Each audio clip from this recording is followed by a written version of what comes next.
Modo Opinión presenta la entrevista.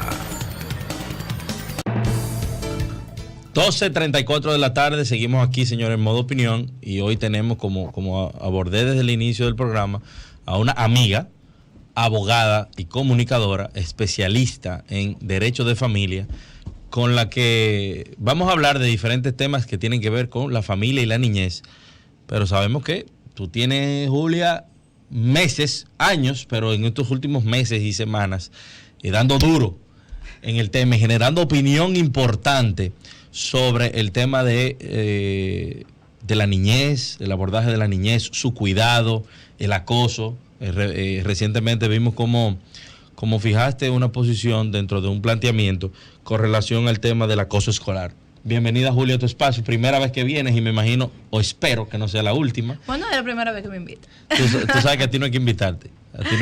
Bueno, pues muchísimas gracias. Gracias a la tocaya, porque, bueno, sabe que hay dos Julias hoy en el set. Exactamente. Gracias también a la tocaya por la invitación, y realmente es un honor para mí poder compartir con ustedes este domingo y con toda la audiencia que le sigue. Y como mismo tú señalas, yo tengo desde los 19 años trabajando niñez, y ya con una oficina de abogados especialistas en derecho de familia, ya tengo 15 años. Entonces, yo creo que es una pasión que tengo.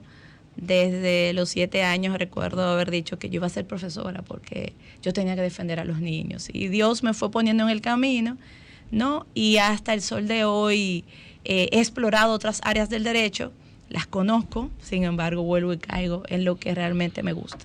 Qué bueno, qué bueno. Julia, tú planteaste hace unos días la necesidad de que el acoso escolar, conocido internacionalmente como el bullying, sea establecido, tipificado y sancionado por las leyes dominicanas. Sabemos que nosotros tenemos como país un atraso legislativo en muchos temas importantes legales. Código Civil, Código Penal. ¿El Código de Niños, Niñas y Adolescentes también debe ser adaptado a los nuevos tiempos? No, ¿cuándo fue la última que se le hizo una modificación acorde a los tiempos modernos? Hemos tenido un solo, que fue el del año 2003, que es el con el cual todavía permanecemos. Y la realidad es que hay dos problemáticas básicas. Y la primera es que se desconoce lo que realmente consiste el acoso escolar. Y segundo, se confunde el acoso escolar con el acoso infantil. Entonces, hay ahí dos factores básicos. Y tercero, la legislación ser del año 2003, pues no contempla las sanciones ni tipifica este tipo de situaciones que forman parte del día a día. Muchas veces me decían, pero que yo me crié con eso, ¿a quién no le decían cuatro ojos? ¿A quién no le decían gordo? ¿A quién no le...? Sí, pudiera haber pasado. El tema es que ahora hay otros elementos que conforman lo que es realmente el acoso, y es la intención de dañar, lo que es la asimetría de poder, la constancia en el tiempo y que se comete entre pares, es decir, entre menores de edad. Inmediatamente interviene la figura del adulto, es que se vuelve entonces el acoso infantil y ya es tipificado por el Código Penal. Sobre ese señalamiento, uno de mis legisladores favoritos, que lo admiro y le doy mucho seguimiento, José Horacio, me decía, Julia, está en el Código Penal. Le dije, sí, José Horacio, está en la nueva estructura, ¿no? En la nueva propuesta. Le dije, sí, José Horacio, está, pero está tipificado con la figura del adulto. El instrumento para tipificarlo cuando el hecho se da entre menores, que es el famoso bullying o acoso escolar, debe ser tipificado en el Código de Niños, Niñas y Adolescentes, que es la legislación que consagra sus derechos, deberes y su protección. Julia, ¿cuál es la diferencia? Tú dijiste que hay una diferencia entre acoso infantil y acoso escolar.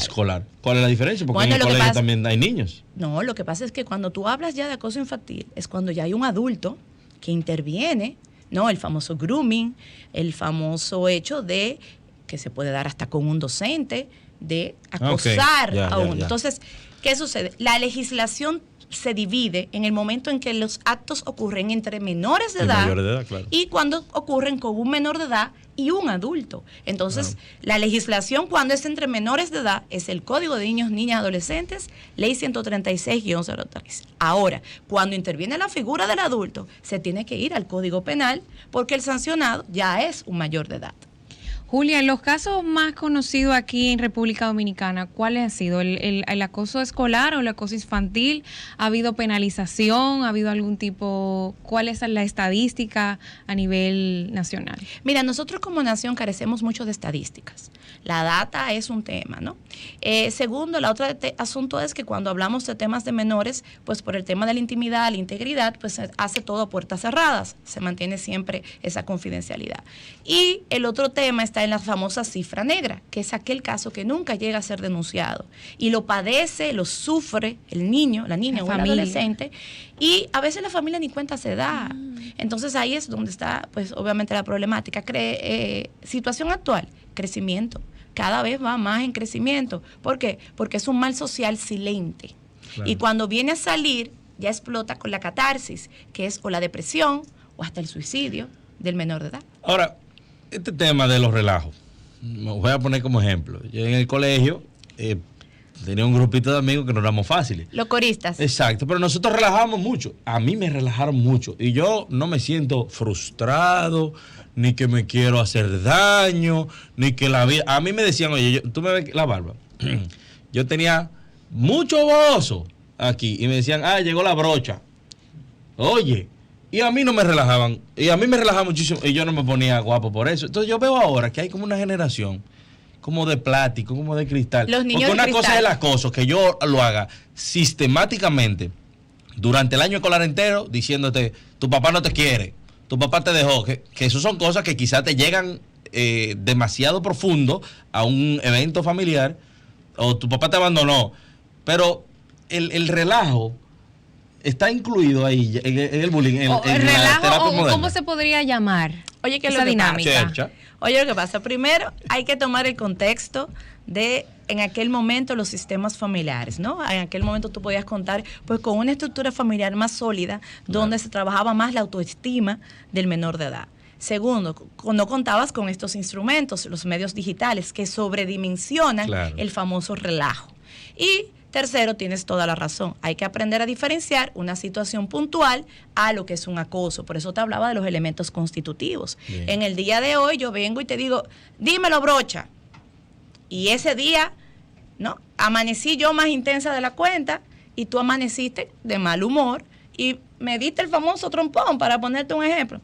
Ahí ya no tenemos un caso de acoso, ahí tenemos una situación puntual entre menores, que es un hecho que generó pues un malestar.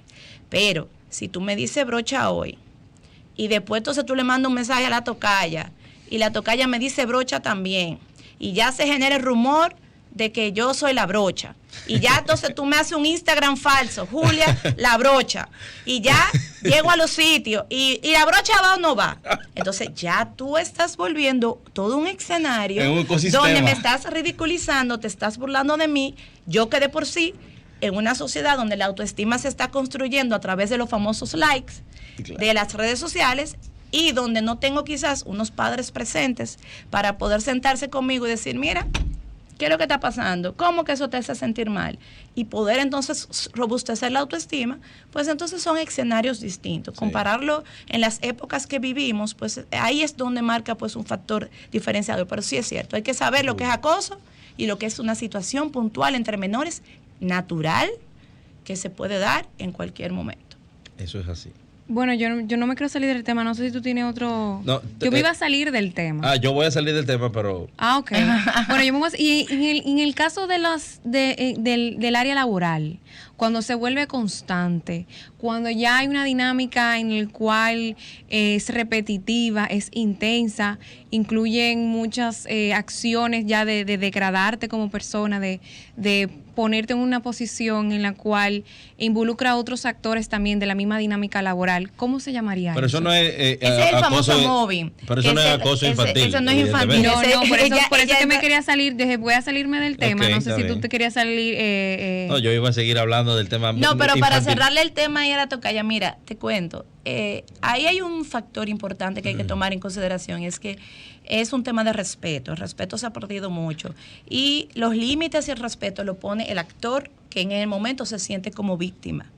Y eso va a hacer que el agresor detenga. Y lo mismo lo puedes traspolar incluso a los menores. ¿Por qué? Porque los agresores en los casos de acoso, detectan a las víctimas y van probando. Entonces, ¿con quién se quedan? Con la víctima que responde a la agresión y la víctima que permite que eso le afecte, ¿no? Entonces es la víctima a la que siguen, ¿no?, enfocándose. Entonces en el acoso ya laboral hay diferentes aspectos que se puede dar. Se da un acoso ya cuando es sexual, cuando es a tu aspecto físico, cuando es un tema de querer la posición o estrategias de que simplemente no se compagina, y en esos casos se puede introducir la figura de un coach, se puede solicitar quizás la figura de un traslado, pero el que está sintiéndose víctima de ese tema, lo primero es que tiene que entrar en un proceso de autovaloración y saber que su trabajo tiene calidad, y a partir de ahí marcará la distancia y cortará el acoso. Volviendo un poquito al tema infantil, el tema niñez, algo que me preocupa mucho, yo no sé si tú sabes que uno de nuestros compañeros de este panel durante mucho tiempo fue Jean Luis Rodríguez, y cuando fue legislador promovía la ley incluso hasta de castración química, pero sí, todo el tema de violación a menores. En ese momento él traía data de la cantidad de niños, de casos de niños que son abusados, agredidos y violados. Y lo impresionante en ese momento eran la gente cercana, eran padres, tíos, familiares cercanos, vecinos, que tú dices, Dios mío, ¿qué pasa por la mente de un padre de querer hacerle un daño tan grande a algo que salió de ti? Mira, lo que pasa, lo primero es que eso es lo común. Suele suceder con las personas cercanas, porque a quien tú le dejas a tus hijos, pues esa es una persona cercana. Luego, cuando ese tipo de situaciones pasa, que viene específicamente del progenitor o la progenitora, porque también esa sucede con la madre, suelen ser personas que tienen una condición X, ¿no?, psicológica, que hay que trabajarla y que no se puede entonces autocontrolar. No es ya un tema 100% que sea voluntario. Eso no lo exonera de responsabilidad, pero suele ser o que han venido de un círculo donde en su casa habían sido también víctimas de esto, o puede ser que tengan un tema de un tipo de patología. Una vez yo vi un reportaje del tema de los pedófilos, y ahí se explicaba que ellos, casos de ellos mismos relatando la situación, decían, es que lo sentimos. O sea, lo que me llama la atención, lo que me excita sexualmente es el cuerpo no desarrollado de un menor de edad. Y ellos mismos no se entendían. Y eso es un tema. Tú sabes que he leído que durante la pandemia los casos aumentaron. La violencia en todos sus ámbitos aumentó. Porque la gente estaba encerrada y lamentablemente me da mucha pena eso, saber que tantos niños, incluso mujeres en sentido general, se vieron mucho más afectadas por eso y vulnerabilizadas por el encierro. Pero también recientemente hicimos una jornada de limpieza cerca de la zona de impacto del trabajo que viene haciendo el CODES en el río Sama, y pude caminar por algunas de las casas que están literalmente en las marginales del río. Y yo vi las condiciones en las que viven. Eso también creo que promueve esa condición de hacinamiento, estar trancados ahí. Yo creo que promueve más las agresiones y las violaciones. ¿Qué tú crees de eso? Bueno, eso va junto también de la mano con el tema de la falta también de educación. ¿Qué sucede, señores? Nosotros tenemos que entender que nosotros estamos en el 3% aquí arriba en el polígono.